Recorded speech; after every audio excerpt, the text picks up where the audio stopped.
Namo Vishnupadaya Krishna Prestaya Bhutale Srimate Bhaktivedanta Swaminiti Namine Namaste Sarasvati Devin Gauravani Pracharine Nirvishesha Shunyavadi Paschachade Shatarine Bhaja Sri Krishna Chaitanya Prabhu Nityananda Sri Advaita Gadadara Srivasadi Gaura Bhakta Vrinda Hare Krishna Krishna Krishna Hare Hare Hare Ram Ram Ram Hare Hare Om Namo Bhagavate Vasudevaya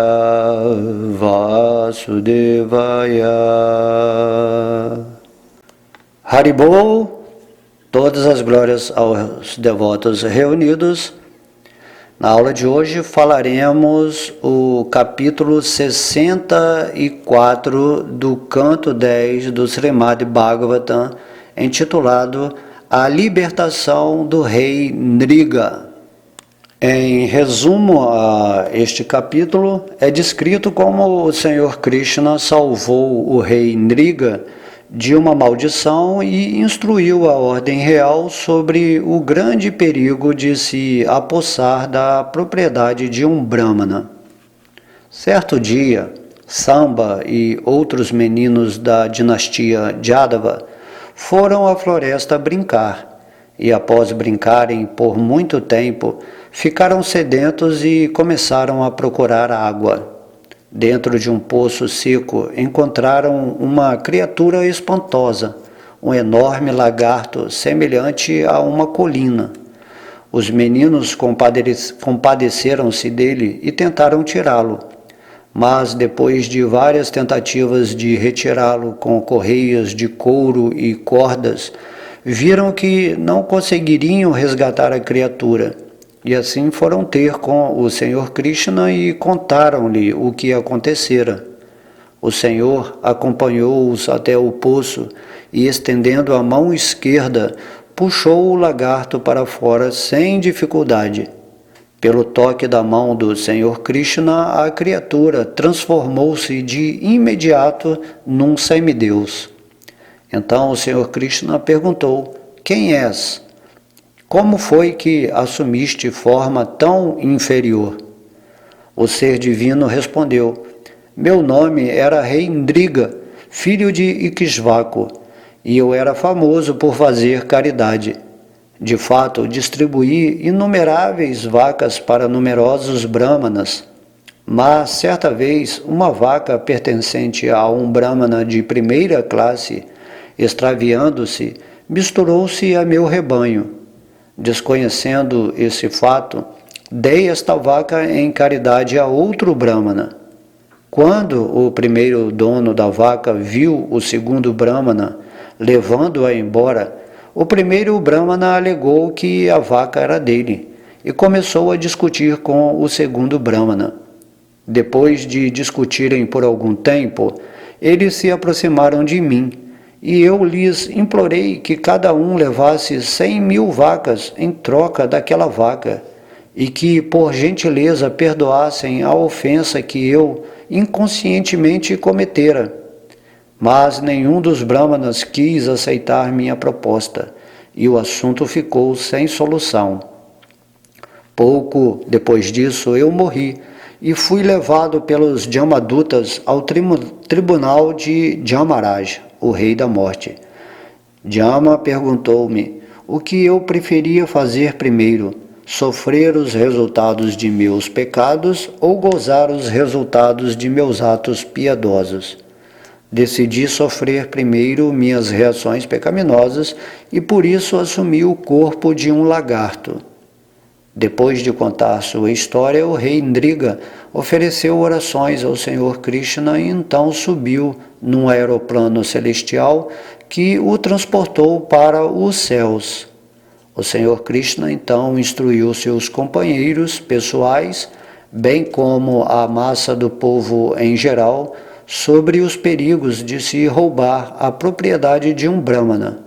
Por fim, o Senhor retornou a seu palácio. Terminamos aqui o resumo desse capítulo e vamos ao verso 1. Sri Shukadeva Goswami disse: Ó rei, Certo dia, Samba, Pradyumna, Charu, Banu, Gada e outros meninos da dinastia Yadu foram brincar numa pequena floresta. Depois de brincarem por muito tempo, eles ficaram com sede. Enquanto procuravam água, olharam dentro de um poço seco e viram uma criatura estranha. Os meninos se espantaram de ver esta criatura, um lagarto que parecia uma colina. Eles sentiram compaixão dele e tentaram retirá-lo do poço. Eles amarraram o lagarto preso com correias de couro e depois com cordas trançadas, mas ainda assim não conseguiram retirá-lo. Então foram ter com o Senhor Krishna e, excitados, contaram-lhe tudo sobre a criatura. O Senhor Supremo de Olhos de Lótus, mantenedor do universo, foi até o poço e viu o lagarto. Então, com sua mão esquerda, ele o ergueu facilmente para fora. Tocado pela mão do glorioso Senhor Supremo, o ser de imediato abandonou sua forma de lagarto e assumiu a de um residente dos céus. Sua tez era belamente colorida, como o ouro derretido, e ele estava adornado com maravilhosos ornamentos, roupas e guirlandas. O Senhor Krishna compreendia a situação, mas para informar as pessoas em geral, ele fez as seguintes perguntas: quem és tu, ó pessoa muito afortunada? Vendo tua excelente aparência, acho que deves ser com certeza um insigne semideus. Devido a que atividade passada foste trazido a esta condição, parece que não merecestes este destino, ó boa alma. Estamos ansiosos por saber sobre ti, então, por favor, relata-nos a tua história. Isto é, se pensas que este é o momento e lugar convenientes para contar-nos. Shukadeva Goswami disse: assim, indagado por Krishna, cujas formas são ilimitadas, o rei, com seu elmo tão ofuscante como o sol, prostrou-se diante do Senhor Madhava e respondeu-lhe o seguinte. O rei Nriga disse: sou um rei conhecido como Nriga, o filho de Ikshvaku. Talvez, Senhor, tenhais ouvido falar de mim enquanto se recitavam listas de homens caridosos. O que vos pode ser desconhecido, ó amo. Com visão não afetada pelo tempo, testemunhais as mentes de todos os seres vivos. Não obstante, por vossa ordem falarei. Dei em caridade tantas vacas quantos grãos de areia existem na terra, estrelas do céu ou gotas numa chuva. Novas castanhas carregadas de leite, bem comportadas, belas e dotadas de boas qualidades, que foram todas adquiridas honestamente e que tinham chifres dourados, cascos prateados e decorações feitas de finos tecidos ornamentais e guirlandas, tais eram as vacas, junto com seus bezerros, que dei em caridade. Primeiro honrei os brahmanas beneficiários de minha caridade, decorando-os com finos adornos. Aqueles elevadíssimos brahmanas, cujas famílias estavam em necessidade, eram jovens e possuíam excelente caráter e qualidades. Eles eram dedicados à verdade, famosos por sua austeridade, muito eruditos nas escrituras védicas e santos em seu comportamento. Dei-lhes vacas, terra, ouro e casas, junto com cavalos, elefantes e moças casadoras com servas, e ainda gergelim, prata, leitos finos, roupas, joias, móveis e quadrigas.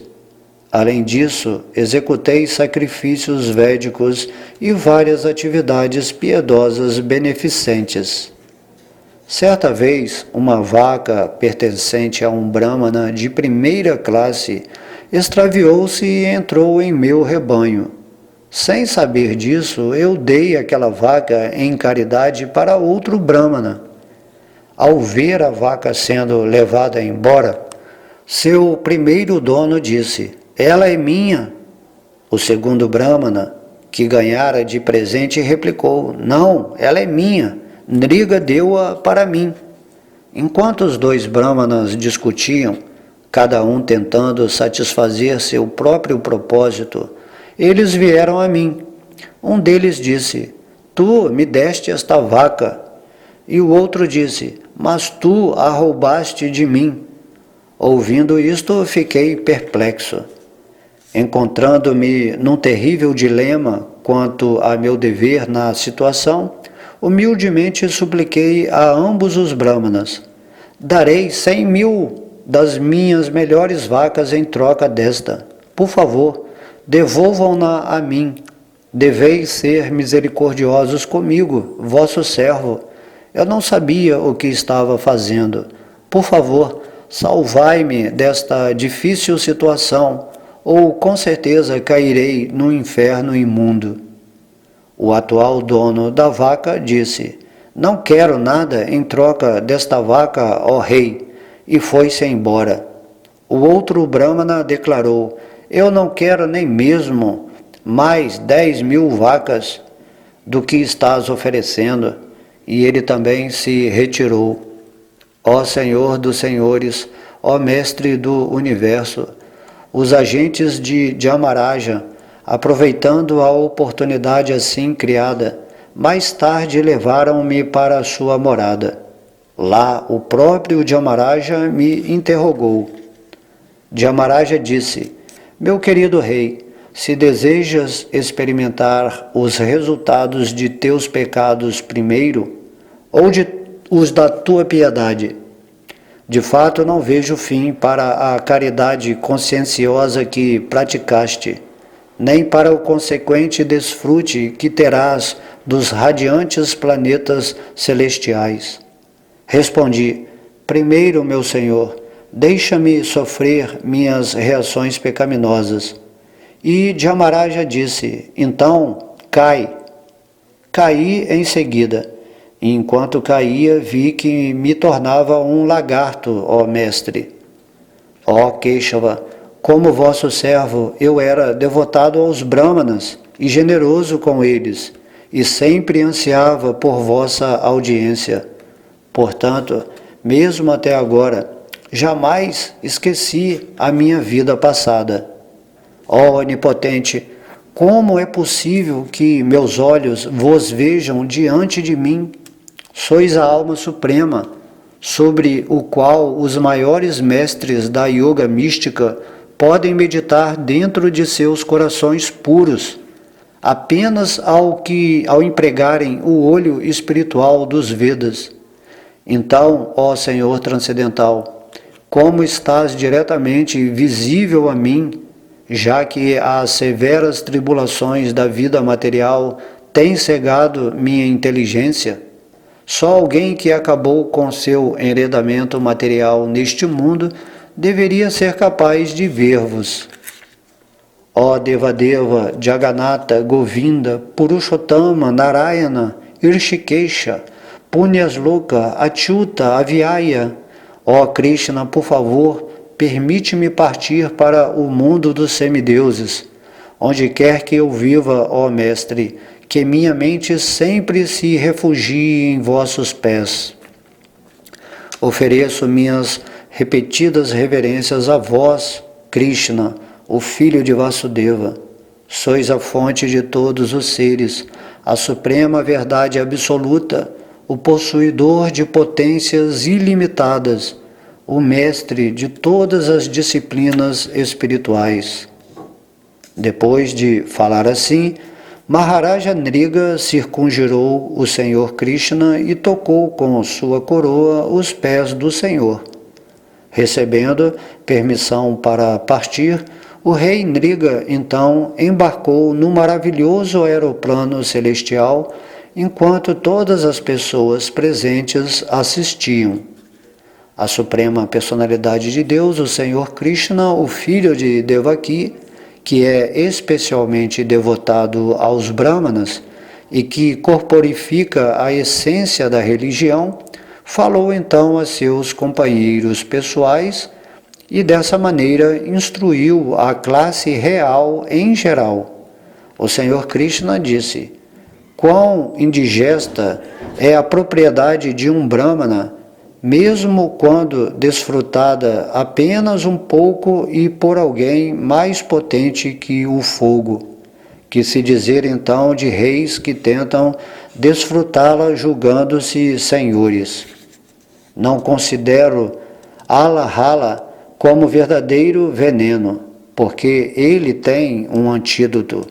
Mas a propriedade de um Brahmana, quando roubada, pode realmente ser chamada de veneno, pois não tem antídoto neste mundo. O veneno mata só a pessoa que o ingere, e um fogo comum pode ser extinto com água. Mas o fogo gerado da lenha da propriedade de um Brahmana incinera toda a família do ladrão até a raiz. Se alguém desfruta a propriedade de um Brahmana sem receber a devida permissão, essa propriedade destrói 3 gerações de sua família.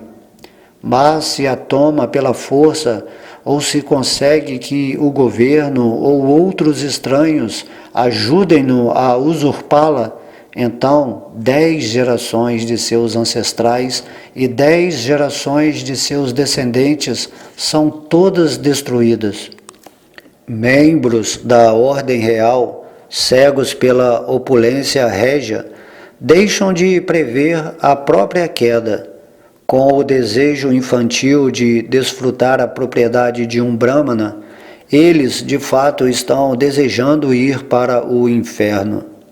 Por tantos anos, quantas partículas de poeira tocadas pelas lágrimas dos generosos Brahmanas, que têm famílias dependentes e cuja propriedade é roubada, reis descontrolados que usurpam a propriedade de um Brahmana são cozidos, junto com suas famílias reais, no inferno conhecido como Kumbhipaka. Quer seja seu presente ou de outrem, a pessoa que rouba a propriedade de um Brahmana nascerá como um verme nas fezes por 60.000 anos. Não desejo a riqueza dos Brahmanas. Aqueles que a cobiçam reduzem a duração de sua vida e são derrotados. Perdem seus reinos e tornam-se cobras que atormentam os outros.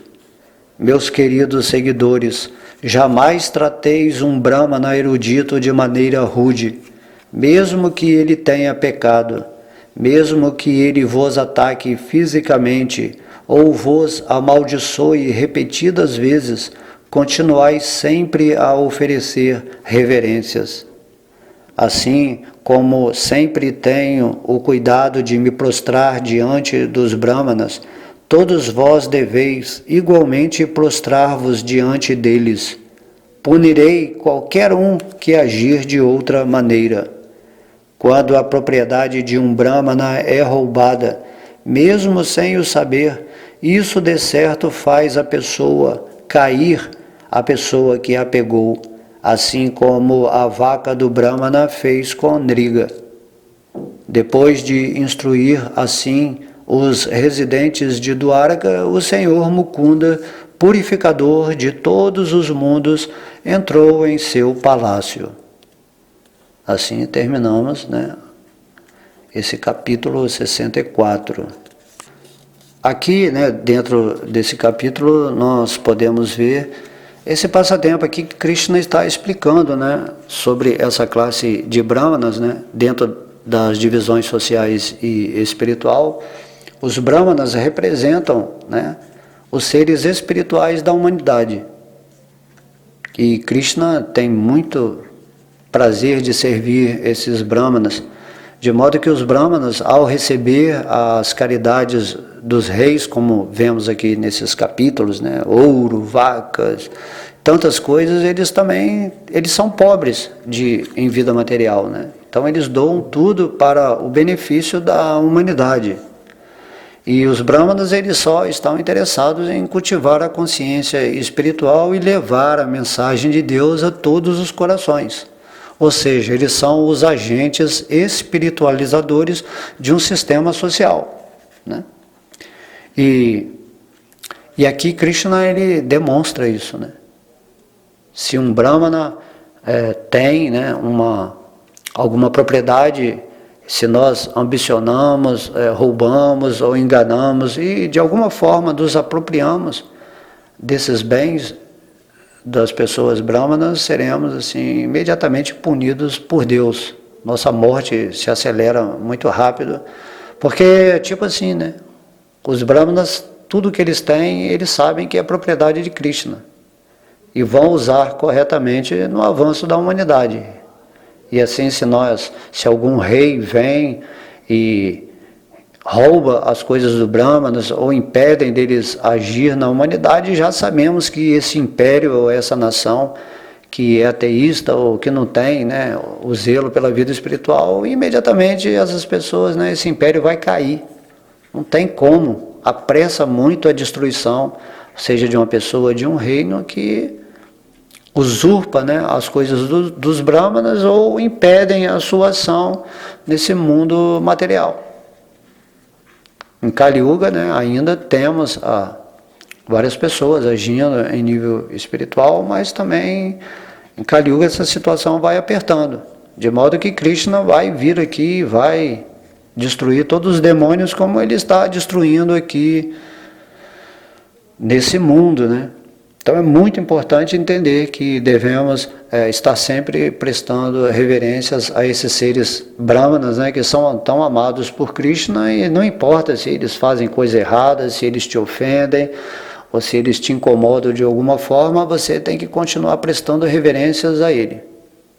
Então devemos ter muito cuidado, principalmente com os Vaishnavas, né, os devotos puros de Krishna. Não devemos assim ofendê-los. Se eles fazem alguma atividade que é indevida, é ele com Krishna. Você não tem que julgar um devoto de Krishna. Isso é muito grave. É uma ofensa que destrói totalmente a vida espiritual de qualquer pessoa. E podemos ver que dentro de uma instituição, às vezes, né, ocorrem essas ofensas, essas difamações, ou a pessoa querendo, né, interpretar de uma forma destrutiva aquilo que o outro está falando, da mesma forma como acontece na política, né? Todo mundo tentando denegrir a imagem do outro. Então esses são os sintomas de Kali Yuga, e Krishna está aqui nos precavendo nesses capítulos que tomemos cuidado. Se sabemos que uma pessoa tem uma natureza bramínica e está rendido 100% a seus pés de lótus e se dedicando a iluminar a sociedade, não vamos ambicionar as propriedades deles, né? Nem falar mal, né? Então Krishna, dentro do seu coração, ele está de olho, né? Ele está testemunhando. Se você agir contra esses queridos dele, assim, não tem perdão, né? Mesmo inconscientemente, que foi a história desse Brahmana aqui, que ele nem sabia que a vaca do outro Brahma lá tinha entrado no rebanho dele, e que sem querer ele deu essa propriedade para o outro Brahmana também, e aí criou-se um atrito. Imagina aí, esse rei era um ser mais generoso que tinha, né? Era um devoto de Krishna, mas mesmo sendo um devoto assim de Krishna avançado, quanto à relação aos Brahmanas, Krishna fala, é igual o rei Parikshit, né? Apesar de ser um devoto puro de Krishna, quando um Brahmana o amaldiçoou, a morte, né? Então o rei Parikshit sabia que não podia parar essa maldição, que no caso foi feito por uma criança Brahmana com sentimentos indevidos, sem saber, mas quando ele lançou a maldição, a coisa aconteceu, porque o Brahmana ele tem poder místico espiritual concentrado, né? Mas aí, né, graças a Deus, ele amaldiçoou o Maharaj Parikshit, porque agora estamos ouvindo esses versos aqui do Srimad Bhagavata, né?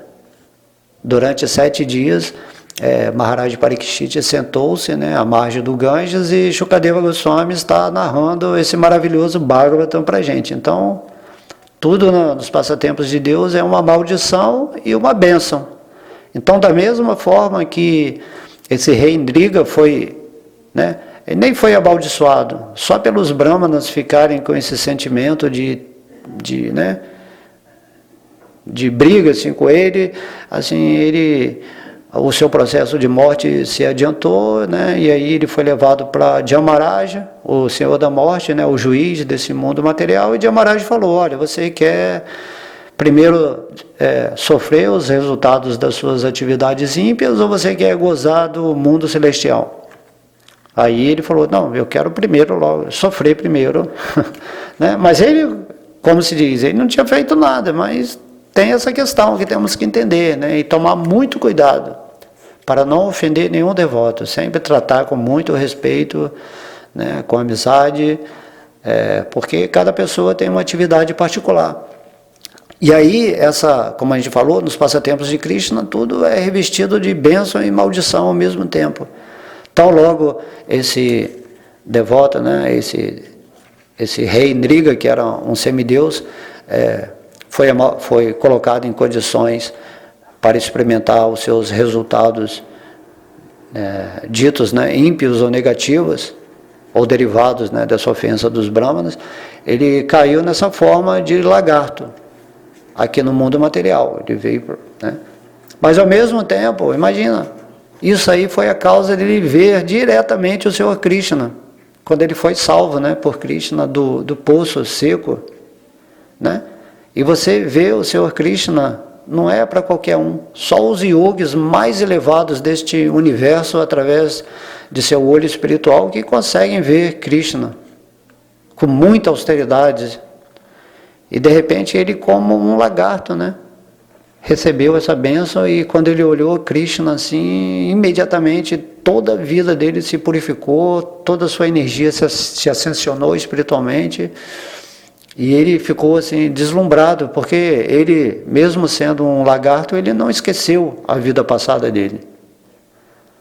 Então ele tinha essa consciência, né, de que estava sofrendo ali na forma de um lagarto, pagando, né, por algo que nem ele sabia, e Krishna imediatamente repôs, né, essa condição dele para semideus, porque Krishna sabe de tudo, né? Então Krishna foi ali favorecer esse semideus, porque ele sabia que ele era muito caridoso e generoso com os brahmanas, que são os seus queridinhos, né? Então o problema dele com os brahmanas não...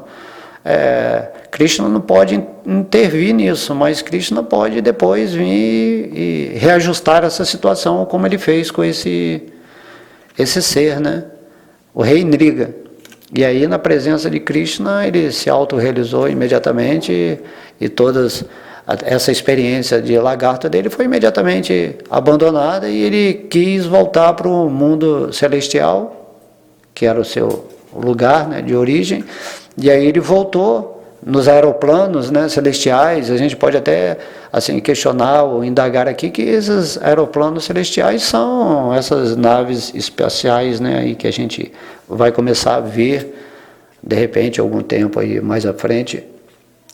Então os semideus, eles se movem através desses ditos, né, disco voadores, mas são aeroplanos celestiais feitos de energia divina, naves com consciência que interagem com a energia de seus pilotos dessa forma, né? Mas não vamos a esses pormenores. E aí, antes de se despedir do Senhor Krishna, ele pediu o serviço devocional puro, né? Ele falou assim: eu quero me manter em seu serviço e jamais esquecer de sua pessoa.